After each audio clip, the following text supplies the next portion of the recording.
Aici am o rugăminte, nu mai sta cu mâinile așa, să nu te obișnuiești. Dar nu știu ce înseamnă asta. Nu știi? Pas, nu-i nimic, dar te rog tare mult. De ce? Ce înseamnă? Nu știi? Bine, am crezut că știi. Înseamnă că mor sau ce? Nu, ești un om credincios, zice. Așa e bine dacă stau?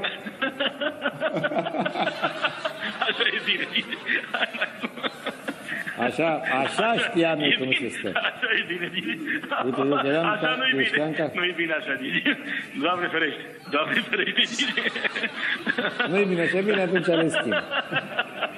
Numai așa e campionatul, tu, când ajung eu cu mâinile așa. Atunci îl iei.